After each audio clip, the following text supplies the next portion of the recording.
Are you? I'm Jonathan Davis from Korn, and are you ready?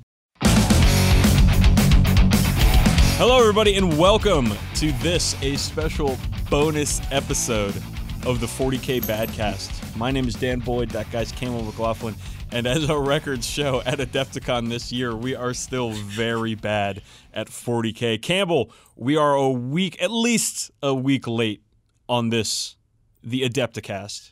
It's because we're just as bad at sticking to a schedule as we are at actually playing Warhammer. You know what? I'm actually not going to take fault for this one. I don't think it was my fault that we're a week late. I don't think it was your fault either. I think it was the just general unhealthiness of the people that come to Adepticon. I think it was their fault, and they gave us both. Yes, the con crud. It's super contagious, and when you're just hanging out with the dudes all weekend, just shaking hands and high-fiving and all that stuff, it's going to go around. It always happens. Not to mention all the making out. Just, we don't talk about that part on the podcast, Dan. Ooh. All right. Well, folks, this is our Adepticon recap. The Adeptisode, if you will. I prefer the Adepticast, but whatever. It's okay. Who cares? Anyways, this is the Adepticast, and we are going to talk about Adepticon. And we're about a week late after all the other podcasts have done it, so I guess get ready for more Adepticon content. But it was a really cool time. I mean, I figure there's enough differing views and different people. Everyone had a different experience through there. There's like 4,000 people at Adepticon, so everyone's got their own stories. Yeah, it's a big old con. That's the biggest con I've ever been to, I think. Well, biggest wargaming con. I've been to like PAX, but yeah, it's stupid huge. I went to CES in Las Vegas, the Consumer Electronics Show. Mm-hmm. That one's real fucking big. I believe it. I hated it. It sucked. Vegas is terrible. So I've heard. But all right, let's talk about what we actually did there. We showed up a day early, right? Before okay, you know what?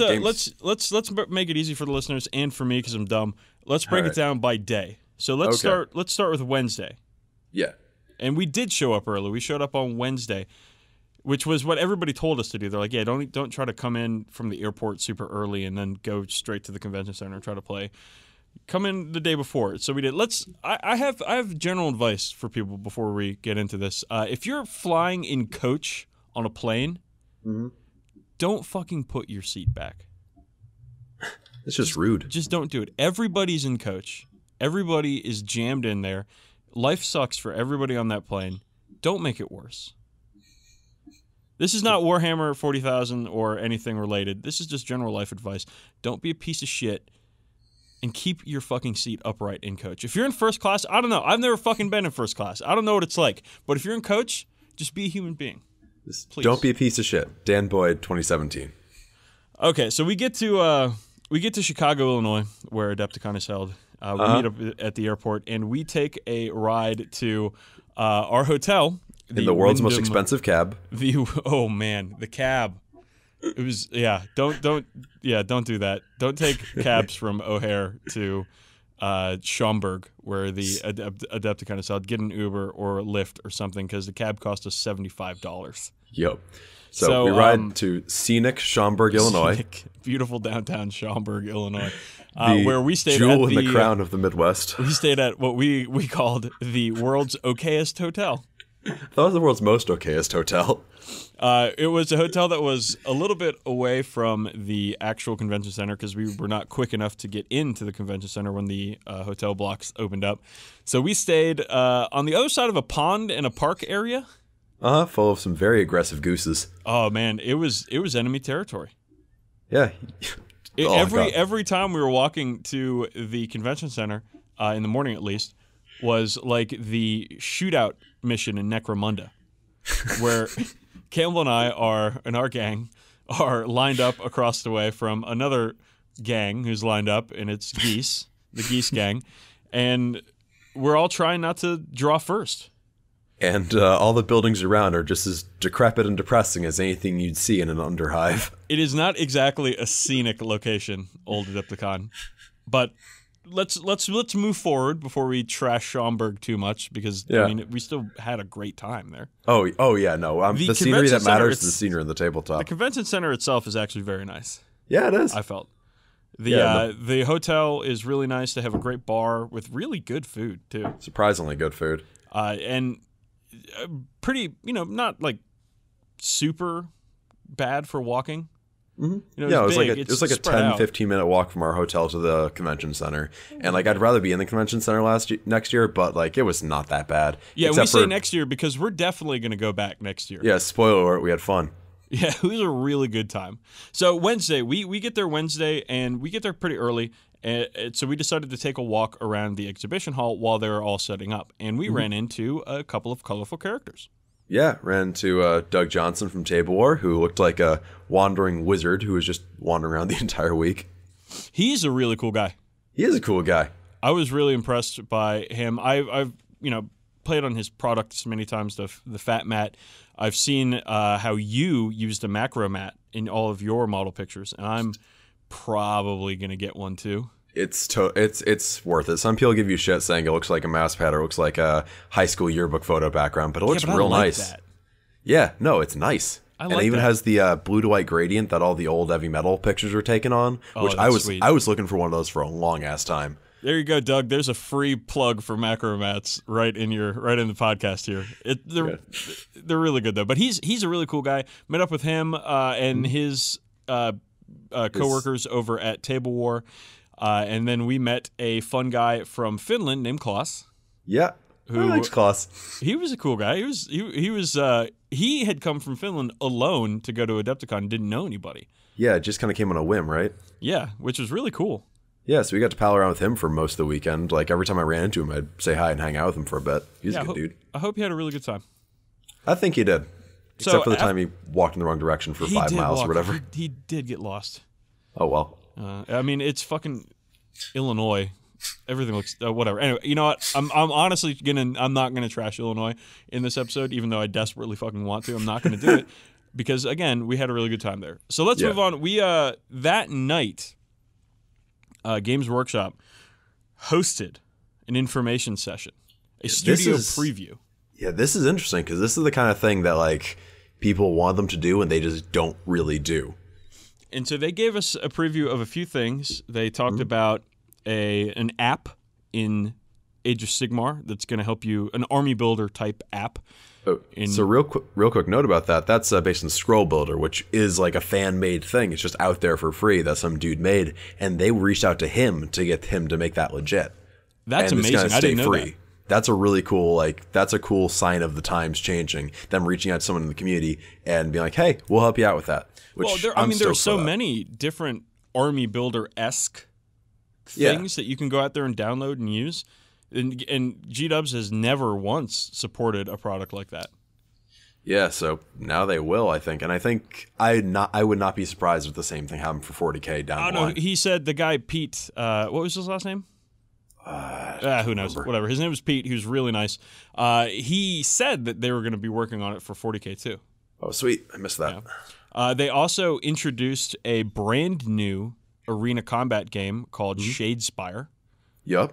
Which was awesome. Allowed us to demo afterwards. Ben Johnson showed us how to play. That's a really cool guy there in the design studio at Games Workshop. That game's his baby too. That game was a ton of fun.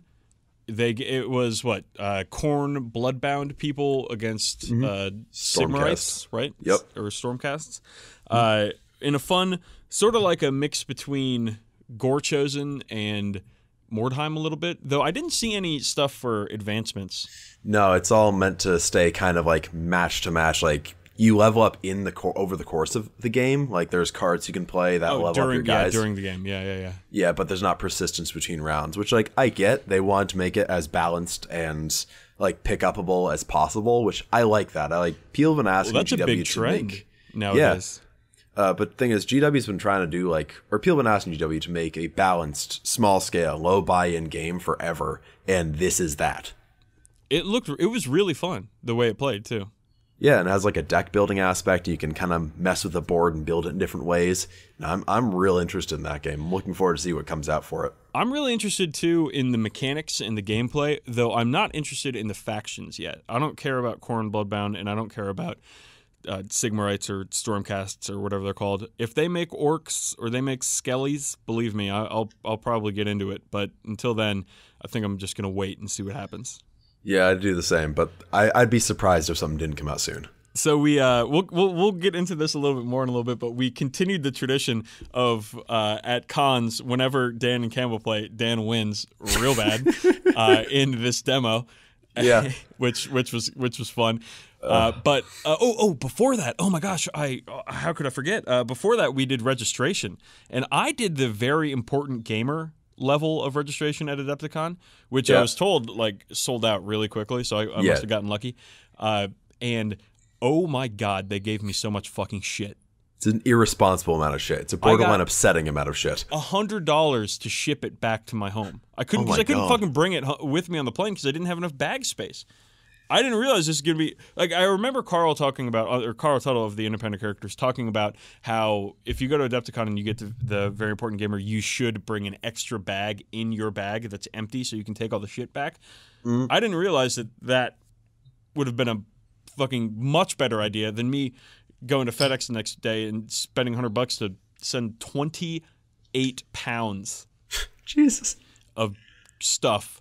This is after I pared it all down off all the shit that I didn't want back home. They gave an entire box, the starter kit for the Rune Wars miniatures game. Yeah, from Fantasy Flight Games. Which was the most of the weight. It was the heaviest thing. Which I broke it open, looked at the models. Models look cool. The rules seem interesting. I'm going to give it a shot. I don't know if I'm going to get into it, but I'm going to give it a shot once it comes out and people are going to actually play it. Cool.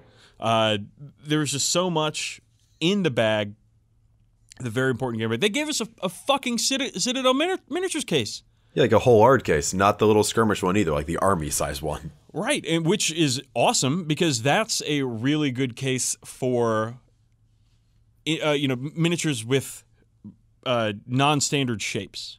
Yeah, because you can stretch the foam out and move the foam around in there, unlike the old pluck foam or the just trays with the little spots for an individual Space Marine or something. Yeah. So really, really good deal there, like money wise too. Yeah, so I only got the premium bag, and even you had to ship some of my shit home too, because I couldn't fit that all either. Yeah, it was another $50 to ship your shit home. Yeah, and I pared down a lot of stuff too, because to be fair, not all swag is created equal. Because for every copy of Rune Wars or that wonderful 40k coloring book you get in there, there's wow, a case for Hero Clicks from 2003. I'm going to use this. I'm not going to use this.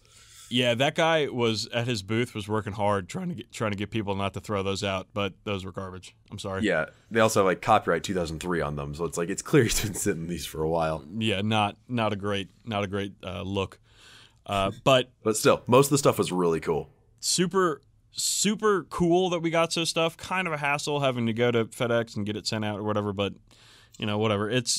How much can you complain about getting cool stuff? Now I know. Now I know to bring an extra bag with me for next year. I was gonna say I'm probably gonna do that for Nova since I got the Supernova bag. Well, fortunately, I don't have to fly anywhere for Nova, but yeah, you definitely should. Yeah. So we did the Shadespire. We sat through the thing. And we're saving this for last because this is ostensibly at least a 40k podcast. But they talked about changes upcoming to 40k. Yeah, they didn't mention a new edition. Pete Foley was his name, by the way. It was Pete Foley is the name of the guy. Okay. But yeah, they mentioned some pretty cool changes that some of them are very familiar to people who've played 2nd edition. Some of them are very familiar to people who play Age of Sigmar. Right. So, and I think this everybody knows what this means when they talk about changes to 40k. Everybody knows that a new edition of 40k is on the way. It means the sky is falling. You should sell your models right now and set your old armies on fire. What army do you play? Well, it's getting Age of Sigmar. It's gone. Oh, you play... squatted. You play... Oh, there we go. Yeah. Oh, you play Tyranids? No, squatted. They're gone. Done. Finished. So they talked about the changes that are coming on to 40k. And they brought 3 out initially, and then they released a post on Warhammer Community with a bunch more. But the 3 they brought out were 3 ways to play. Mm-hmm. So different methods or different ways to get with your friends and play a game, or maybe meet a stranger at a game store or something, play a game. Which open narrative and matched play, which I think comes directly out of the Age of Sigmar experience. Word for word, yes. Yeah, because Age of Sigmar, of course, released without any sort of points values attached to anything. So no matched play. People didn't like that one. Nah. So I suppose they're not going to make that same mistake twice with the new 40k. They also talked about save modifiers, armor save modifiers. This was huge back in 2nd edition. Yeah, I'm really big into this because I get why they did the 3rd edition simplification of like the AP system instead of modifiers, but it also means a lot of weapons are just, there's very clear tiers of weapons. There's not much in between them, and this kind of helps separate them, because if your gun's AP4 or AP5, who gives a shit? But if it's a -1 modifier or a -2 modifier, that matters now. Right. Like, that's a lot more important. It's almost like AP3 or bust. Yeah. If it's not AP3, fucking who cares? Autocannons, fuck them. You know, why even use them? If it's not AP2, fuck it. Like, that's, that's the a only good point, kill because AP2 helps you kill vehicles, yeah. Yeah, so this is gonna be cool. I'm really into this coming back. And the third one that they talked about at the meeting was, I believe, movement. They talked about a little bit more of that, but yeah, they did talk about movement. And they were talking variable movement rates, since it can make your characters more unique and your armies play a little bit differently. Again, back in 2nd edition 40k, back in the mid-90s, early to mid-90s, everything had their own movement characteristic. And things normally moved around 4 inches for a walking human. And I'm into that because while some people are like, it's like, oh, it's another stat you need to keep track of, it's generally going to be the same for your whole army. Like, your guardsman is going to move just as fast whether he's a guardsman or a heavy weapons guy or a command squad guy. Like, that's all going to be the same, but it's going to give a kind of army-wide flavor, I feel. Right, and then there will be characters that move faster or slower, and it adds more flavor to the army, adds more flavor to the characters. Yeah. I think it's a great thing. They also brought up morale, and they basically said right now morale is an all or nothing kind of thing, which it is. Like, you fail, your squad gets overrun. If it doesn't, it stays put. So they're just taking essentially nobody ever fails any fucking morale tests anymore. Yeah, more or less. But I mean, I play Imperial Guard as my main army, and I never fucking fail morale tests because I've got fucking commissars everywhere. Or you're all dead anyway. Or they're all dead anyways. Yeah, that also happens quite a bit. Well, now they can all die faster because they took the Age of Sigmar battle shock system, where you roll a d6, add that to the number of casualties you took, subtract your leadership, and take that many casualties, which is, I don't know, I kind of like that system. I've warmed up to that pretty quickly. That sounds pretty brutal. Yeah, it is pretty brutal, but I'd rather have like 3 surviving guys still fighting than have the whole squad run away and do nothing. So, yeah, I guess that makes sense. Yeah, but the thing behind this whole presentation that they gave was, I think, very, very positive. Yeah, and I think everybody in the meeting room that saw the presentation enjoyed it.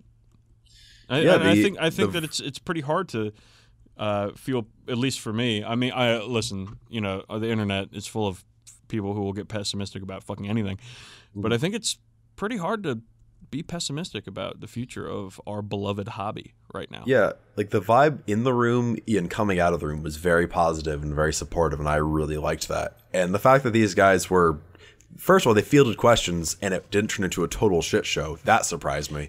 Some of the questions at the end were getting pretty in the weeds. They're getting in the weeds, but it wasn't like it could have been a lot worse. I've been to much cringier panels. And then afterwards, getting to actually like play the game and have like talk to the guys afterwards is really cool. I like that. It's a lot more community facing than they've been before, and it's kind of the trend that they've been continuing to push. Yeah, Shadespire was also really cool. That new game. Yeah, I'm stoked for it. I'm looking forward to giving it a shot. I do hope they expand the range of factions you can do, but it was a lot of fun. Oh, they also showed off Death Guard.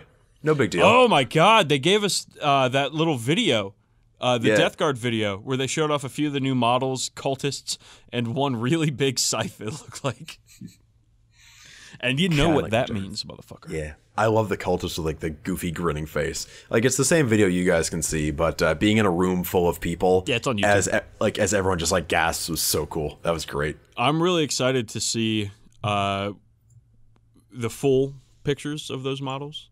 Same. I'd also like to see them next to the Thousand Sun models, because those Thousand Sun models are a little bigger.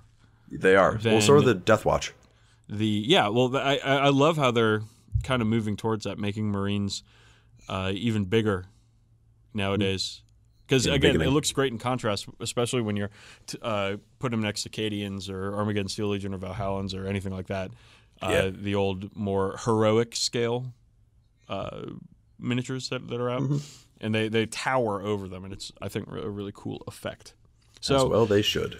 That night, we partied a little bit. Not too much, though, but just a little bit, with Carl and Adon and... who else was Aaron there? Aaron there that night too? Christian was there. Doug, a bunch of people from the California area, California gaming area. I think Doug is San Diego, right? Yeah, he is. Yeah, he's San Diego. They're all from Northern California, but really cool to meet and talk with everybody there. That's a nice bunch of dudes. A really nice bunch of dudes. Yeah, I loved. I went to England with them this time last year, and I had a great time just hanging out with them over there and playing a bunch of games and sightseeing around England. And I was happy to see those guys again. They're really pleasant folks. Well, they were just so welcoming and like open and pleasant the whole time. Oh, yeah. It was really nice that I showed up and I'm like, yeah, I'm friends with Campbell. I do a podcast with him, and everybody was like, oh, you do a podcast? That's cool. Let's talk about podcasting, and let's talk about 40K, and let's talk about fucking beer and drinking and having a good time. Yeah, and shitty 80s music. It was great. Oh, man. Jeff Hummel, ladies and gentlemen. who am I kidding? Ladies. Jeff Hummel, gentlemen, is one of my favorite dudes around. He was great.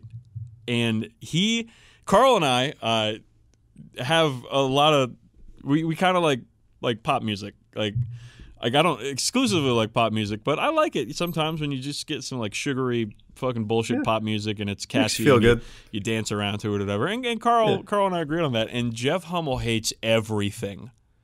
Everything. He doesn't like. He's like my dad. Actually, my dad just hates to enjoy things. So I'm saying this with some serious sarcasm here. Jeff is a great guy, but every time we talk about like a cool song will come, I'm like, oh, I like this song. Yeah, it's great. Jeff will be like, no, this song is bad, and you guys are bad for liking it.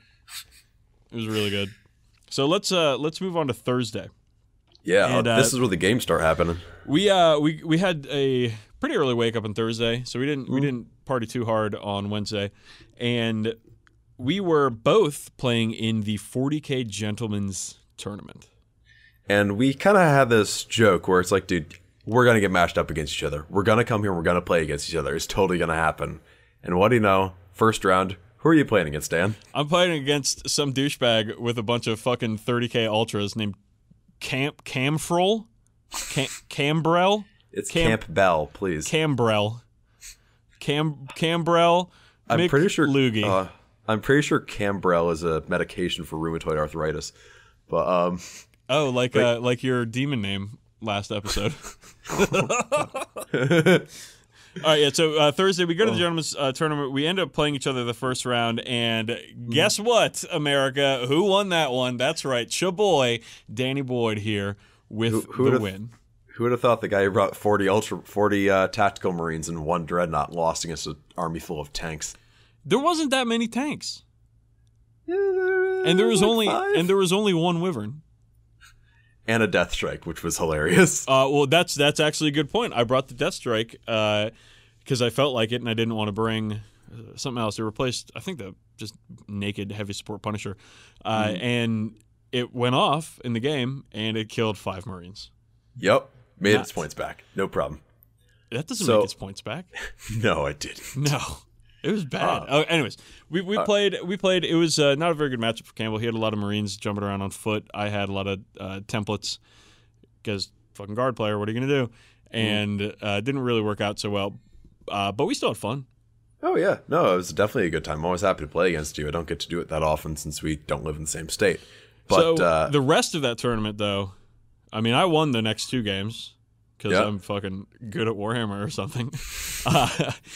In that small pond, you are a pretty big fish. Well, in the fucking they're 1,000. Okay, listeners, they're 1,000-point games, which I thought was for again guard player. I love 1,000-point games because I'm like, ooh, I can still take all the shit I want to take because guard stuff costs fucking peanuts. Because most of it's bad, but when you have enough bad stuff together, it's good. You know. Yeah. Quantity has a quality all its own. And you can get fucking HQ choices for like 60 points or less in guard. As opposed to like 200 for a captain with all the accoutrement. Fucking money in 1,000 points. Yeah, but let's talk actually a little more about the event itself because we haven't really gone over that yet. Okay, so the event was not like a Highlander, but a limit 2 to everything. So you could only have like 2 rhinos or 2 drop pods or 2 tactical squads or whatever. So it was the event was heavily slanted towards fluffy, fun lists. Yeah, and I feel like everyone there kind of was on that page. But to accentuate the feel of the event, with your little packet, with all the rules and stuff like that, you also got a little baggie with a nip of the liquor of your choice, JMO in my case, a shot glass that came in a little skull, and a deck of tactical objective cards. But they were a little bit different than regular tactical objective cards. They had a lot of really cool stuff in them. For instance, in the game I played with those cards, there was a card that said, give your opponent strategic advice that is disadvantageous for you. Yeah. So, like, help him out with his strategic advice and score a point if you do that. He had a card that said compliment your opponent's army and score a point. Yep. I got one to forge the narrative and make sound effects. I loved that. Yeah. I absolutely loved that sort of thing where it gets people talking, it gets people interacting instead of just standing across the table from one another and rolling dice. Yeah, because it's a social hobby, and the best part about the hobby, honestly, is the people I've met. And this it facilitates that. It lets you meet new people. You actually get to relate with somebody instead of just be like, oh, guy across the table, I'm going to roll dice to you for 30 minutes. But so another cool thing about this event was each round was 2 hours and change long with an hour in between because they're just like, guys, just take it easy, get lunch in between, go shopping. Who cares? The next game will take like an hour. So like our game was an hour, and then we were able to go off and fuck around. Oh no, we bought Forge World shit. Oh yeah, we stood in line and bought Forge World shit. Yeah. So what was your second game like? So my second game, unfortunately, was not nearly as fun as the first one. I played against a guy who brought Ravenwing and Deathwing. And astute listeners will know that at 1,000 points, you don't get a lot of models with Ravenwing and Deathwing. And turn 2 comes around, and he deep strike mishaps one of his Terminator units with the chaplain, the leader. 320 points out of 1,000, 32% of his army gone because he rolled a 1 on the deep strike mishap table. Ugh. And I immediately was like, listen, man, re-roll it, or we can put him in ongoing reserves or whatever. And he was like, nah, it's okay, don't worry about it. And I think the reason he said, nah, it's okay, don't worry about it, is because his Ravenwing were all gone at this point. Because, again, he had like 5 Ravenwing guys, 6 Ravenwing guys, and the Dark Shroud, Death Shroud, the whatever. stealth generator thingy. Right, which against guard is not good at all. Because I had autocannons in my blob, and I have a company commander, so it's just like I get ignore cover. That's an armor 10 vehicle with 2 hull points. Yeah. Well, sorry, man. So that went away, and then just the rest of all the firing, because he drove up his bikes towards me, which I told him, I was like, hey, man, spread everything out, make sure everything's 2 inches, and don't come near me for the strategic advice that I gave him, and he ignored me and like tried to turbo boost up to get close. I think to use the probably teleport homer. I think he felt like his guys were going to survive long enough to use the teleport homer to bring in his Terminators without having to scatter. Unfortunately, that didn't work out, and I killed all the bikes on turn 1. I killed I think most of them, all but 1, and the Death Shroud on turn 1, and he was not at that point. He had pretty much checked out of the game, unfortunately. So his big unit mishapped. He didn't want to put him in ongoing or place him elsewhere or whatever. And then his 1 Terminator unit showed up And it just, best way to kill Terminators if you don't have an AP2, just make them roll dice, and that's what it did. And they eventually went down. Now, I will say, had his plan worked, had his second unit of Terminators with the Chaplain actually deep struck where he wanted them to, the game would have been his. Killing 5 Terminators with 1,000 points of guard is not that hard. Killing 10 Terminators and a Chaplain with 1,000 points of guard gets a lot harder, especially when I did not have any AP2. I had a couple of melta-guns, I think, but I didn't have any plasma. I didn't have a demolisher. I didn't have a Pask Punisher or anything. It was all just regular old crap, and it would have been a much different game, probably with him getting a win on that one, just because double the amount of Terminators is hard to kill. Dude was real nice. He was a cool dude about it. Sportsmanship was really good the whole time, but it wasn't exactly a competitive. Was he the dude with the Deathwing tattoo in his arm? Yeah, I talked to him later because I was like, "Oh, I've got a Wayne England tattoo too," and I showed him my Terminator cross, and he was like, "Oh, nice!" And he got me. They brought me one of their beers from Oregon, and it was delightful. Yeah, he's a good dude. Oh yeah, and there was a part of sportsmanship for that tournament was you get a point in sportsmanship if you buy your opponent, if the winner buys. Yeah, I really liked drink that. At the end of the game. Actually, that leads into my second game where I played against an already more than a little bit buzzed player with a pretty good looking Raven Guard army. Actually, no, that was a really good looking. Oh yeah, that really guy's army. Yeah, and they also did the snow basing. We were on kind of a snowy table, so our armies looked real good because my guys were snow basing too. Oh man, I saw that guy's army and I wanted to just start collecting Raven Guard again. But in that game, he was bringing his stuff on piecemeal, and I was just chewing it up and shooting it apart. But he had in the center of the center of the table was this big building which had a light up billboard with fucking Warhammer strippers on it, and I'm like, all right, fine, I appreciate the hobby that went into this anyway. And this light up landing pad with these pulsing lights. It's a really gorgeous board. The boards at Adepticon were out of this world. And well, specifically the boards at this event, because the guys that ran it, Ken and John, it was all their terrain. Yeah, that's true. I think it was actually more all Ken's terrain. Yeah, they just said he likes making terrain, so we brought that stuff. But yeah, we'll talk about those two in a minute. Yeah. So he had his scout squad on the main on a central objective, and I couldn't unseat them because they had camo cloaks and they're going to ground on this objective. And he just kept drawing card after card after card to get that objective because I shuffled his deck too. I don't know how it was stacked that badly. Because I shuffled it. That's why. And I got a point for pointing out tactical advantage to him when he started tanking hits with his Chaplain from my Daredeo Dreadnought, which has strength 8 autocannon shots. And I was like, dude, your guy's dead. He says, what? The strength 8 doubles him out. You want to look out for that? He says, okay. So that was cool. But it was a good game. He won on cards. He had 5 models left on the table at the end of the game, and I hadn't taken many hits. But he bought me beer afterwards. He's a really friendly guy.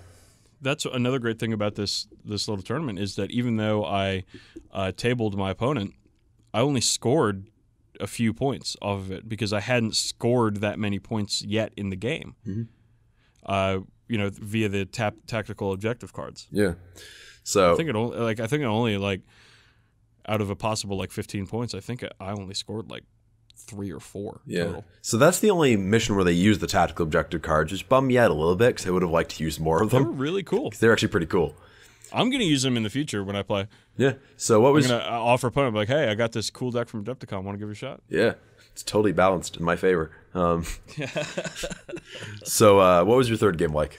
Third game, played against a guy with a bunch of Khorne demons, who he was pretty drunk by the time we started playing. Yeah, he was drinking straight.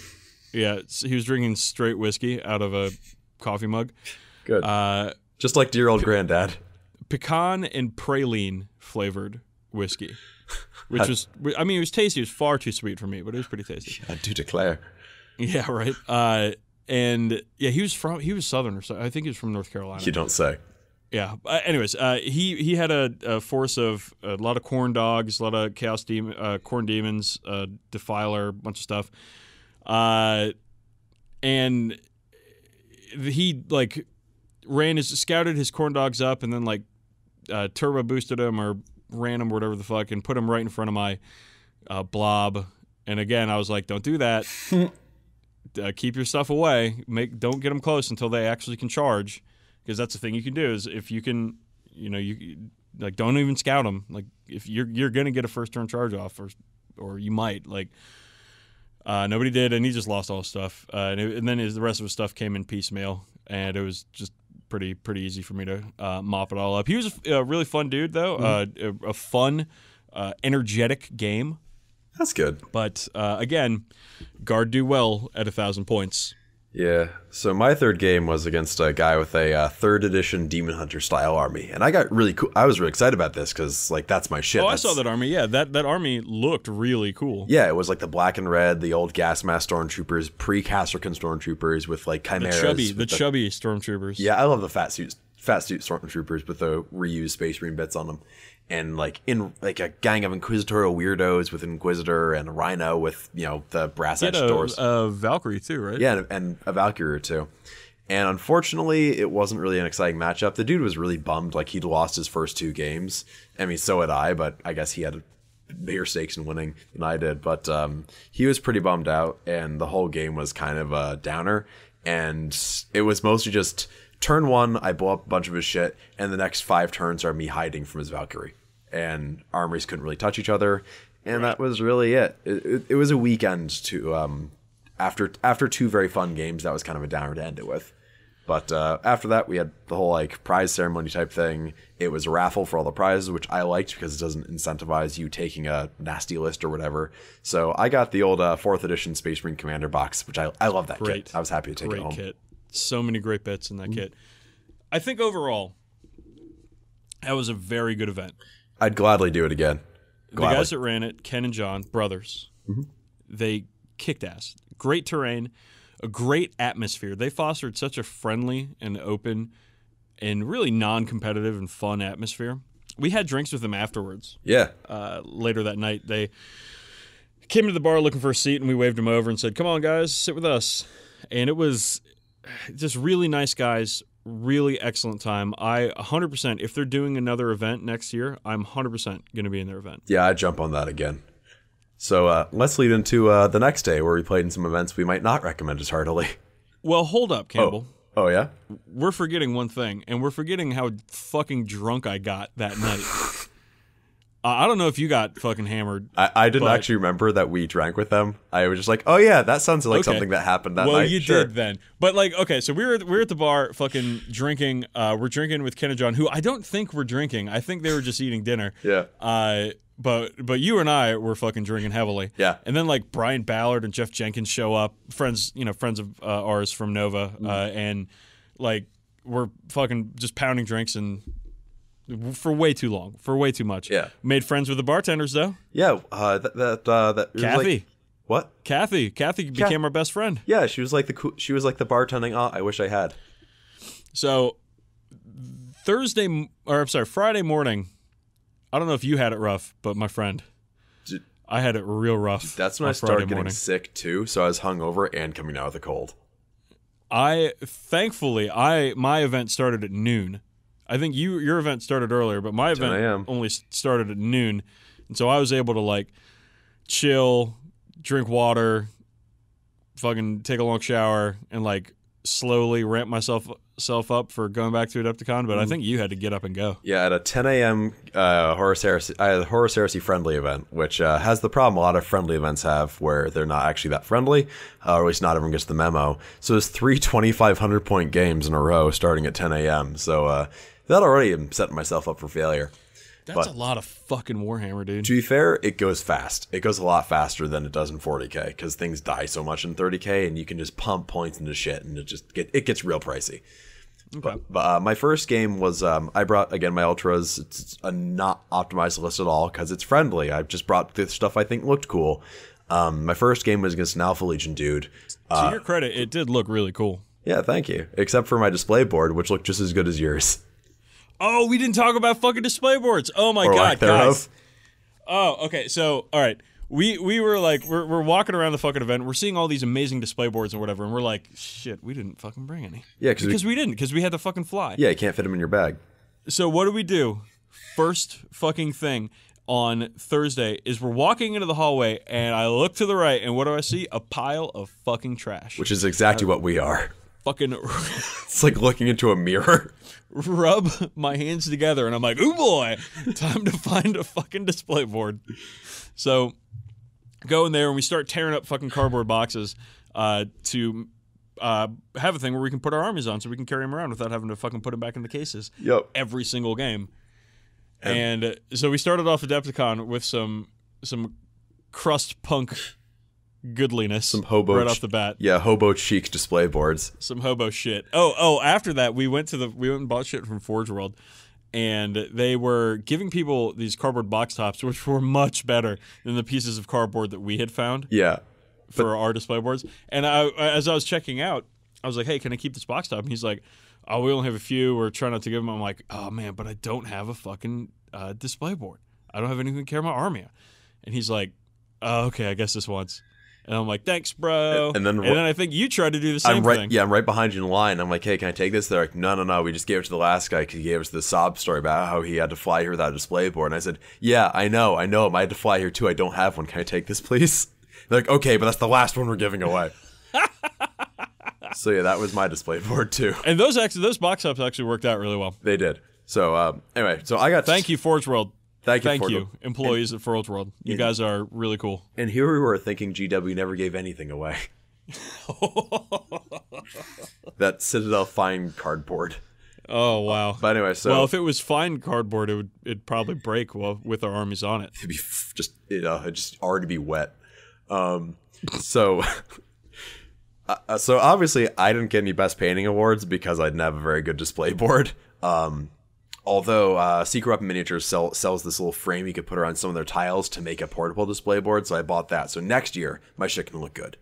But anyway, 30k friendly. First game is against an Alpha Legion dude. His stuff comes on piecemeal. It's like, oh, new unit, daka, gone. New unit, gun, gone. And then like, I had Gilliman in my list, sitting in the world's shittiest land order that you can't charge out of. He only got out in like turn 5 because I felt like it.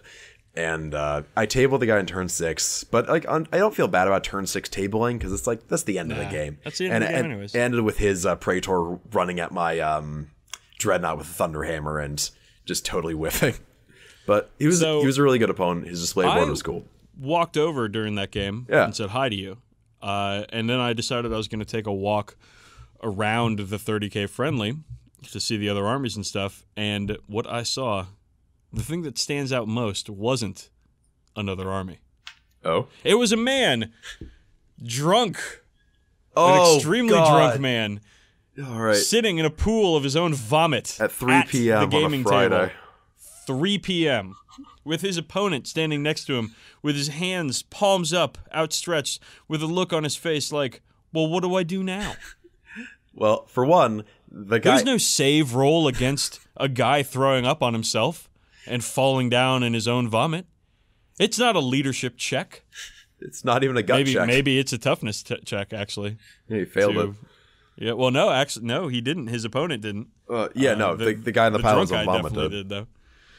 So I didn't stick around to see what happened after that, but you did. So why don't you tell our wonderful, beautiful listeners what happened? So the dude's just there rocking back and forth in the pile was on vomit. The guy opposite him, his opponent, first of all, he won Best Sportsman because you put up with that shit. Fine, here you go. But he called really the Hotels Emergency Services, and they had to stretcher the guy out. So yeah, that's kind of the tone that some people took with the event. Like on the last day when I heard over the PA, it's like, everybody who has a bottle of liquor on their table, please stow it away. Hotel security staff will confiscate it if they see it out in the open. And there's people with like red radio flyer wagons full of liquor. It's just a lot of people take it as an excuse to do a 4-day bender, and they don't understand the art of the plateau. Right. They don't know how to sustain. Yeah, like a dude spilled his a dude did like a 32-ounce mug of he'd pour a 12-ounce bottle of Pepsi in it and then just fill the rest with vodka and ice, and he spilled that on my fucking Space Marines, and I was not happy with that guy, but whatever. Okay, two things. A, that sucks. Yeah, that's fucking bullshit. I would have been real upset. B, Pepsi and vodka. Yeah, it was orange juice and vodka, but it was later in the day, so you had to bring up the Pepsi. That's disgusting. Might have even been Diet Pepsi. Diet Pepsi and vodka. That'll make you lose weight. 2017. That'll make you. So anyway, yeah, first game was he was a really nice guy, but it wasn't a great matchup. But he was actually on the friendly page, so he took a friendly, fluffy list that was very thematic for Alpha Legion. They had a lot of infiltrators. Can't Alpha Legion get like real mean in 30k too? Aren't they one of the more competitive legions? Yeah, they have an ability where like if a unit's coming in from reserves, you can make it yours basically. And I think he's the guy who told me about how he was playing against a guy who brought in hit a fighter outflank, like a Xiphon Intercept or whatever, and he won the die roll, and it became an Alpha Legion Xiphon when it came in. That's fucking brutal. Yeah, they have all. I love that rule. Yeah, and they can take units from different codexes, like different, not legions. Yeah, legions, different legions. They can take characters, different legions, and units from different legions, and make them Alpha Legion, which is cool. But yeah. So, how was your second game? Second game was against a guy with an Emperor's Children army, Dan's favorite legion. Boo! So I'll say, first of all, the guy was awesome. I loved playing against this guy. It was probably my favorite pickup game or game against a rando in the entire time of the Adepticon. Gorgeous models too, amazing models. Yeah, he had this great super pastel purple scheme, and he went for the beauty aspect of his guys instead of the weird Slaneshi sex cult shit. So all his guys were like holding flowers, and their bases were lush and full of greenery. He really went for the artistry look and everything. And he had these he had remembrancers on all his artillery bases, which were just like scantily clad, like not like. Whatever, there were ladies in dresses like writing on papers like that. It was cool, and he had a really good looking army. Very friendly approach to the game. He brought a Falcon too, right? Yeah, the big super heavy tank. He brought a Falchion, which is a big nasty. Is that monster. How you say that? Yeah, Falchion. Falchion? Yeah. I don't think you're right. I'm probably right. I'll look it up later. Keep going. But anyway, yeah, so he brought that and a Spartan and a pair of quad mortars. So he brought a nastier list than I did. Like, I brought a pretty soft list. The only tough thing in my army really was Gilliman. And he is tough, but he's also, again, in the world's shittiest lantern that they can't charge out of because that's the model I have. Highlights of that game include Eidolon charging a tactical squad and getting power fisted to death by a sergeant. So that was cool. And I almost killed his Falchion. I had 2 hull points left at the end of the game. But yeah, so his list was a little tougher than mine. So it was an uphill battle for me the entire time. But I almost got it. Like, I was really close. On turn 5, I made a dumb move where I had Gilman charge off after his assassin, and instead of sticking on the objective with a tactical squad, and the assassin just ran past him and killed the tactical squad, and they pushed me off the objective in the last turn. But I played a really good game, which I don't do often. So I was happy with that game, even though I lost. A blind squirrel gets a nut every now and then, Campbell. What about your third game? Tell us about your third game. I'd rather not. So third game was against a guy. First of all, like, I saw his army. It was a gorgeous Sons of Horus army. It won best paint in the whole event. So I get that. And the next thing I'll say is the quality of painting, not just in Adepticon, but in the 30k events especially, was stupid high. Like, Adepticon has a lot of gorgeous armies, but the 30k events they go nuts, and people pull out all the stops. And his army was gorgeous. But the dude rocks up, and he's like, oh man, I only got minor victories my first 2 games. And I'm like, gee, I wonder what that's like. I don't know what that's like. So his army has 3 quad mortars. Boo. He says they're a +1 choice. You should always take them. And I'm like, but it's a friendly value. I don't want to be a dick. Spartan with flare shields and ceramite, like it always does. Full of Horus and Juster and Terminators, who are fucking nightmare. Then he's got Whirlwind Scorpius, which I had one of those too. That's an okay unit. Sakaran, I have one of those too. Fucking unit. And then 2 outflanking Plasma Bat squads. So turn 1, and a Master of Signals attached to the quad mortars, so he can call in orbital bombardments and make the quad mortars BS5. Turn 1, he wipes out one of my 20-man blobs. All right. And he drives the shit down my throat. All right. Turn 2, he charges out and kills both of my tanks and most of my other blob. Turn 3, at the end of it, I have Gilman with 2 wounds remaining, 4 tactical marines, and a Whirlwind with no gun, and I've killed 2 models. Both infantry models. And I'm like, dude, what the fuck could I have even done to compete with your army? And his short answer is, buy a new army. play a different army, play it completely different, take different units. And he goes, this unit's bad, this unit's bad, this unit's bad, this one's pretty good, this one's okay, this unit's bad, you shouldn't take this. By the way, here's a copy of my army list so you can learn from this. And I'm just like, what a fucking this douchebag. Guy. Yeah, fuck this guy. What was his name? Do you remember? Melee something. He was a Canadian dude. But right, if he's listening, if you're listening, fuck you, Melee. I hated that game, and I don't care for you either. Like some of the advice he gave me. That's coming from you, man. That's not something that, like, you're a nice dude.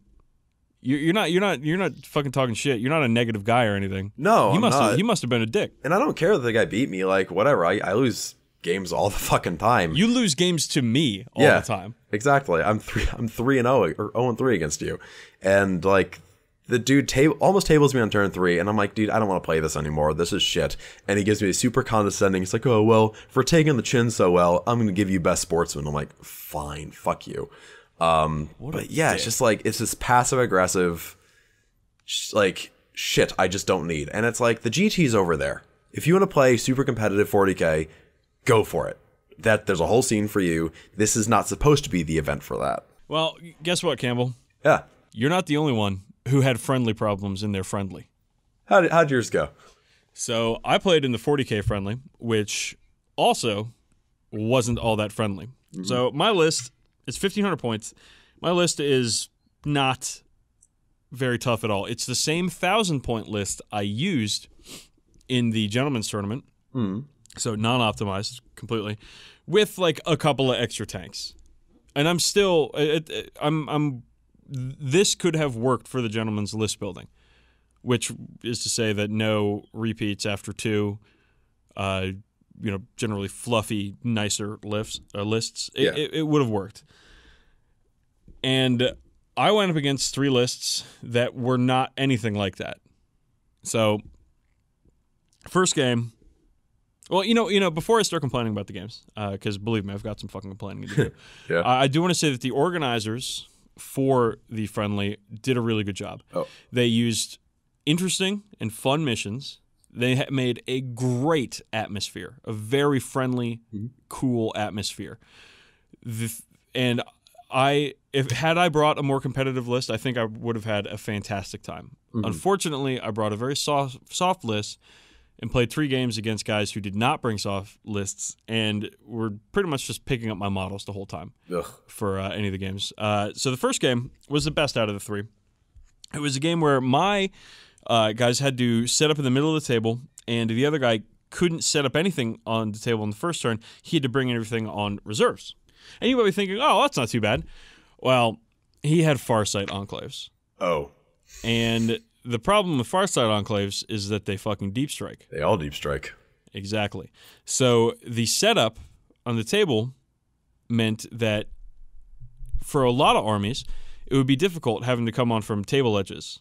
It would make the game a lot, but for him, it was just business as usual. Yeah. So, this was a bad matchup for me for this round. Now, the guy was real nice. We had a fun game.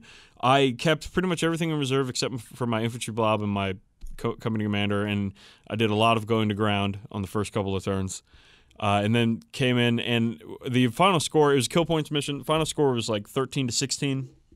But like he had 2 ghost kills. He had a unit of Tetras, which are Forge World products, and they fire 4 marker lights per turn, each twin-linked. Laser and light show that flies. Yeah, he had 3 different units of Crisis Suit dudes. He had Piranhas. He had Remoras. Ugh. So, yeah, he had all really good stuff. Highlights from this one. No Riptides? No Riptides, but 2 That's ghost surprising. Kills. One of the ghost kills, though, did deep strike mishap and die. Nice. So it was kind of close. Ended up being 13-16. Highlights include my death strike going off and murdering probably 500 points worth of his army. Whoa, that's awesome. Yeah, no, it took out like a ghost kill, like 2 piranhas, a whole crisis suit unit. Hell yes. The death strike happened in a big way that game. And it actually, that's what allowed me to kind of get back into it. That's right, listeners, a fucking death strike, which I brought in the fucking 40k friendly because it's a bad unit, did well.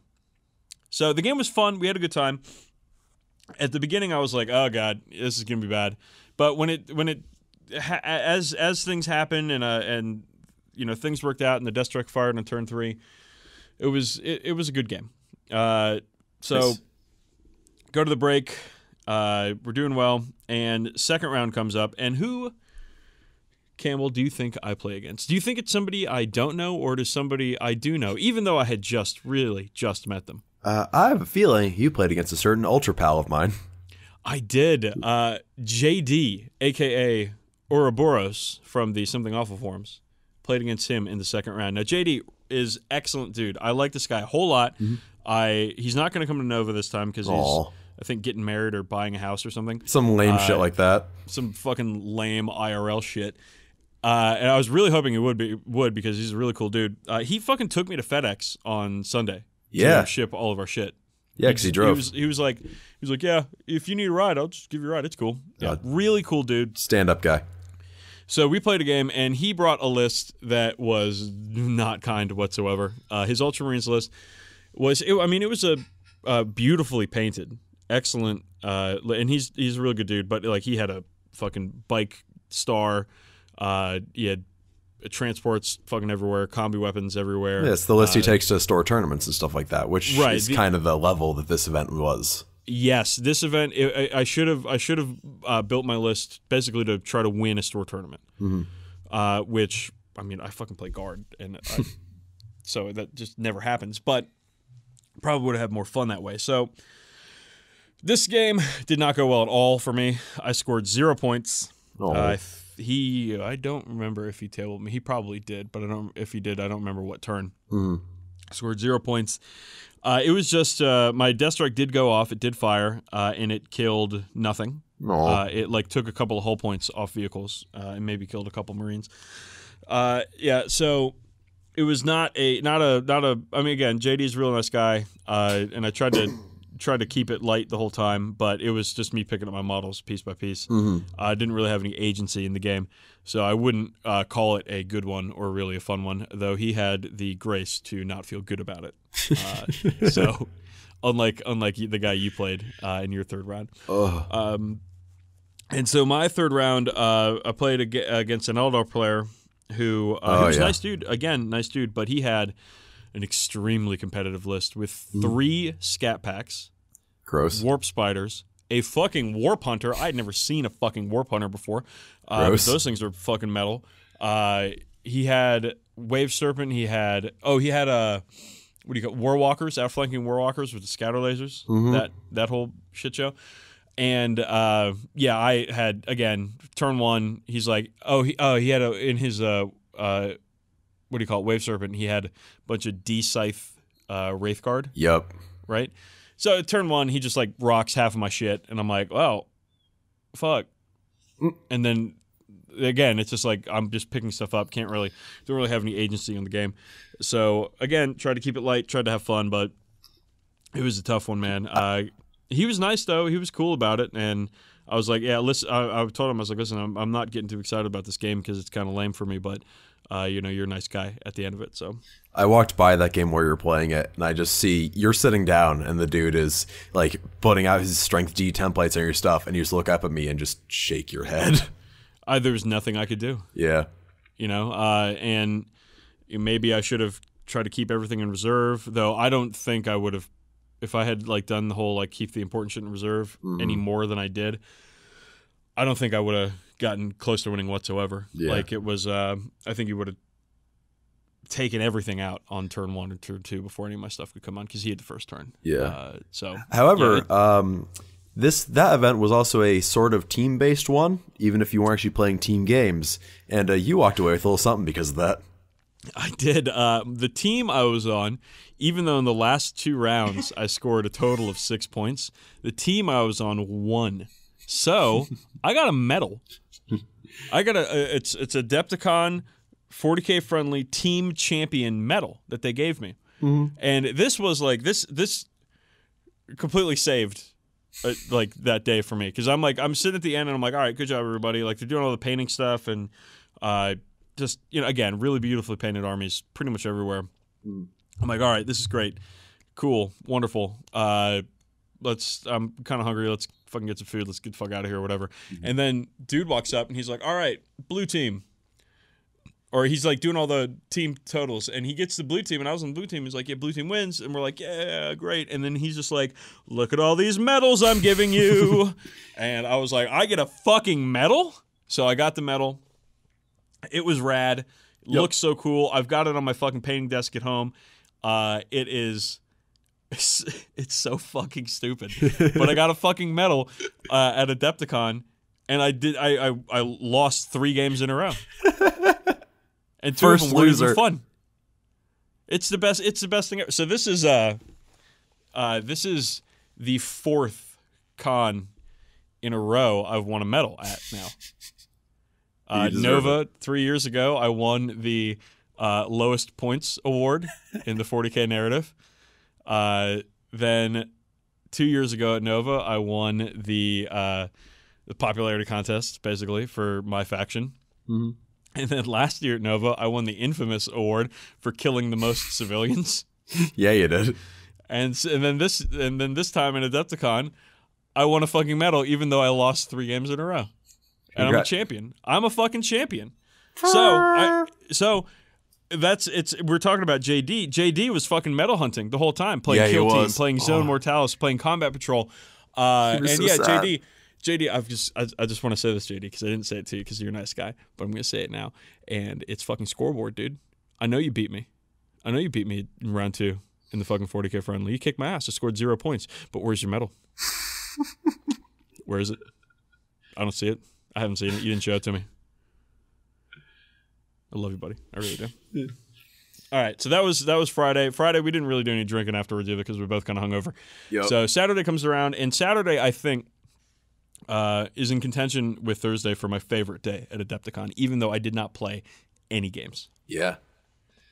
It was chill. We just walked around, talked to people, took a good look at the, exhibition hall. Yeah, I won a raffle, too, in one of the fucking charity raffles. I won Guild Ball. Yeah, which is cool. We got to try that out. And so the guys showed us how to play Guild Ball, which looks like a fun game.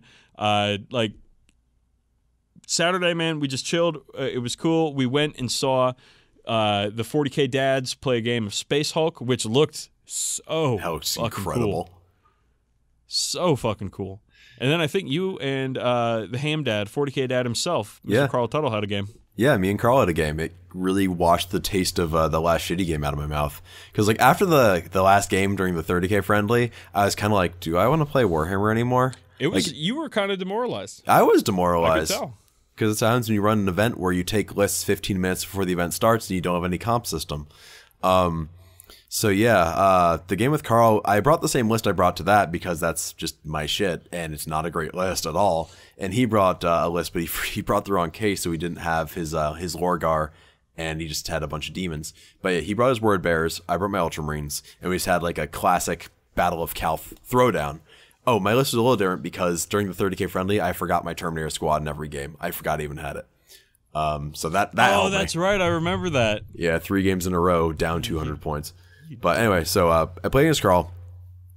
We just did a book mission, and that was, my dice were red hot. I was just thrashing. Like I was making every save. I was doing every wound. I was like, in one turn, my Dorito killed a Sakaran and a Spartan.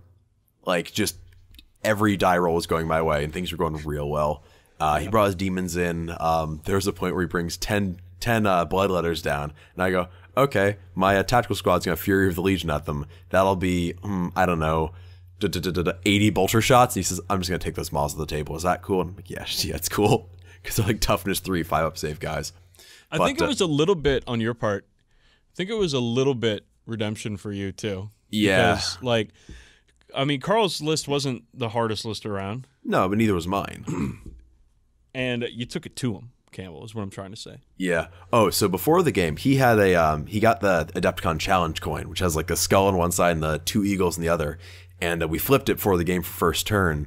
And then afterwards, I won the game, which you could probably guess. It was a pretty drastic victory for me. Oh, I had like a tactical squad that held his Galvor back for like 3 turns because I was just making Feel No Pain saves forever. That's right, and he was hitting too. He was hitting, yeah, and those guys put out a lot of attacks. Dude, Feel No Pain, if your dice are on fire, Feel No Pain is the most annoying thing on the planet. Yeah. Oh, it was stupid. But after the game, he comes up to me and says, "Hey, here, take this challenge coin. You won it." And I said, "Okay, well, next time you play, we'll play for it again."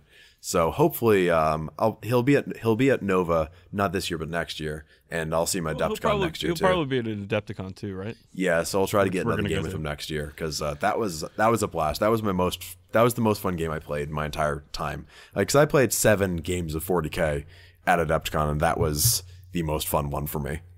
Right, and like I also want to just reiterate that like the guys from the ICs are amazing. Everybody that we met, like their friends, whatever, are fantastic. It was great to hang out and to meet all those guys. So Carl, Adon, Aaron, Christian, Jeff, everybody, thank you so much for being so cool to us the entire time. I had a great time. I also want to quickly say Greg Hess, who runs the blog Feed Your Nerd, Mr. Greggles himself, and I palled around a lot, and he's one of my favorite people in the hobby. If you want to go to Feed Your Nerd, it's a blog on the internet. You should go do that. It's great. He has a good write-up for Adepticon and a ton of really amazing painting as well. Also great to see Jeff Jenkins and Brian Ballard, two dudes there from the D.C. area. I think they're from Maryland, hanging out with them. We did a little bit of Fuck, Marry, Kill with some Primarchs, which is always a good game. So just a lot of really good people at Adepticon. Like, that was my favorite part of Adepticon. Like, the games were fun. Seeing all the cool shit to buy and all the tables and armies is really great, and that's what brings everyone there. But just, like, hanging out with cool people who you genuinely like spending time with is where it's really at. So, we're going to go next year. Oh, yeah. 100% going to go next year. We're going to try our dangdest to get into the fucking hotel this time. Yeah. Because I think that would really just up our experience that much more. And so, let's talk about differently what we're going to do next year.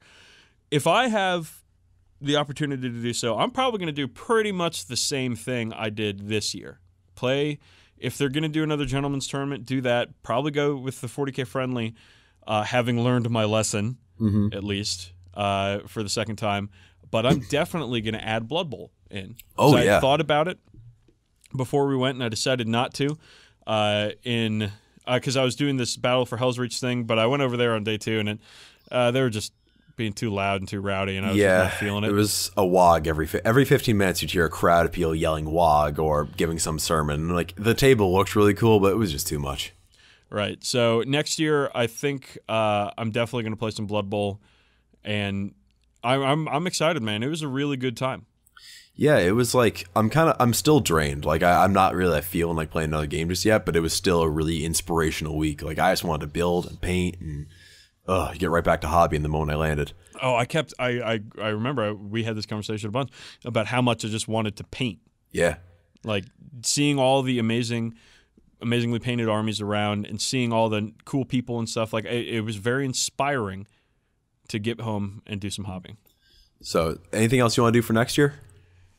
Nah, just, I think we had a good game plan of just chilling, having a good time, talking to people, playing a few really not that important games. Yeah. It was a good time.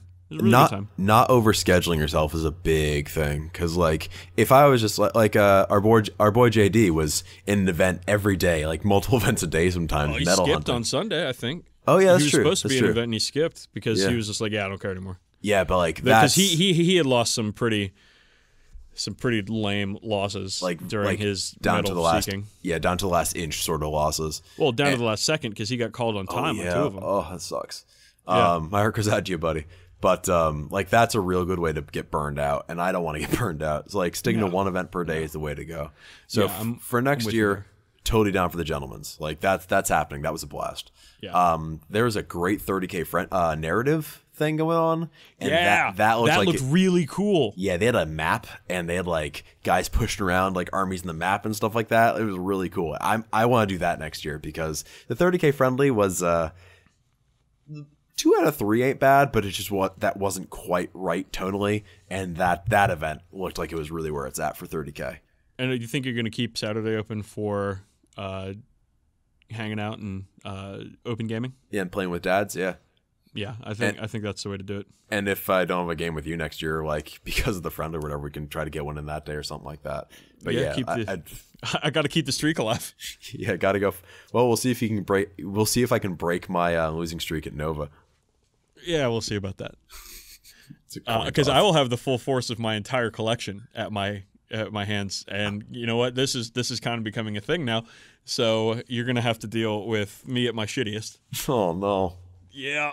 Sorry. Okay, so one thing I wanted to ask you before we wrap up here. Yeah. Where does this stack up against other events that you've been at?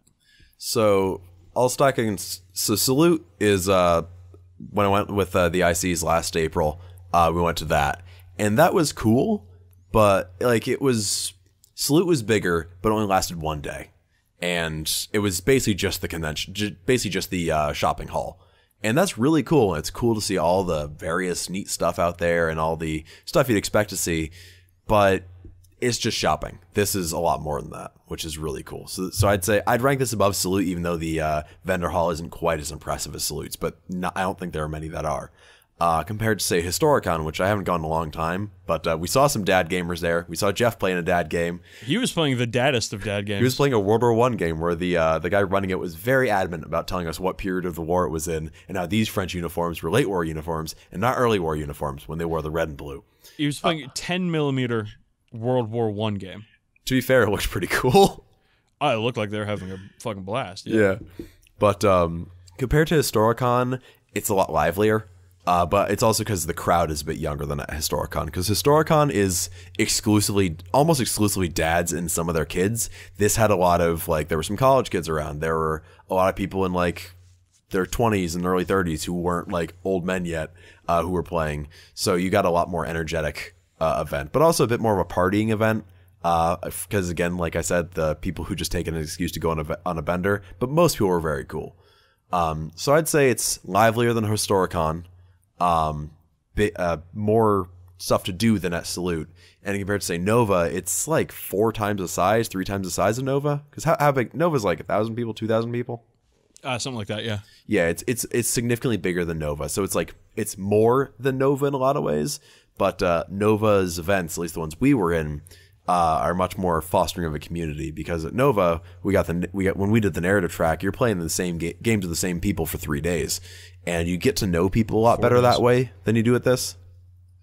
Yeah, I think that's my one thing is that I would love to have a multi-day event involved with Adepticon maybe next year. And I know they do a multi-day event with Blood Bowl, so I'm probably going to check that out. But I think that Nova still ranks as my favorite because of the narrative 40k. And when we get closer to Nova, we'll take a deep dive into what 40k narrative does at Nova this year on the podcast.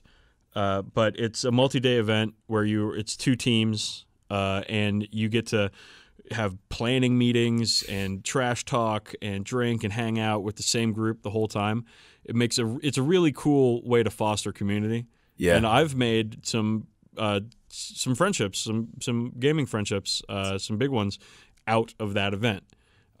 So that's the one thing that Adepticon missed for me was that sort of that fellowship aspect. But this time we kind of brought our own. Like, we brought enough people we know were already there, and we made enough new friends. And like half the people I saw at Nova, I saw there too. Yeah. There's a lot of people. There's a lot of overlap. Yeah. Well, that's, I guess, Chicago. It's in the center of the country, so yeah, it's not that far. Right. Hour and a half flight is not too fucking bad. Not at all. So, I think that's going to do it for us, Campbell. Unless you have anything else you want to add before we head out. Well, I'm going to be doing. I've got a video about Adepticon coming out on my YouTube channel. That'll be coming out in the next week or so. How do they find your YouTube channel, Campbell? YouTube.com/CamHammerShow. So you'll be able to see a lot of what I saw there. I sifted through the footage. I'm going to be putting up like a video of just raw footage, probably for my Patreon people, all 4 of you. If you just want to see like an hour of unedited, just in the trenches footage from Adepticon. But if you want to get a good idea of what the whole event was like and hear maybe more of my thoughts on some of this stuff, you can check that out. That'll be up again like next Thursday. And also, this is just a bonus episode, so we're going to be back next week with our promised 7th Nurgle episode. Yeah, I'm really excited about that one. And we'll also do Factor Fan Fiction and all the other good stuff then. This is just kind of a in-between thing, so we were just keeping this light. It's a bonus episode. Yeah, it's a bonus episode. And we've already talked for an hour and change about this stuff, so... So, guys, again, sorry about getting this out late and the scheduling issues that we've had, but we're going to be back to normal starting next week. Thanks for listening. I hope you guys enjoyed this one. I know it was kind of light on the humor, and it was more just talking about the event, but we'll be back into it next week with a much more standard episode of the 40k Badcast. Till then, my name's Dan Boyd. He's Camel McLaughlin. See, no joke that time. Oh, yeah. We'll see you next time. That's a bonus. On the 40k Badcast. Stay bad, everyone.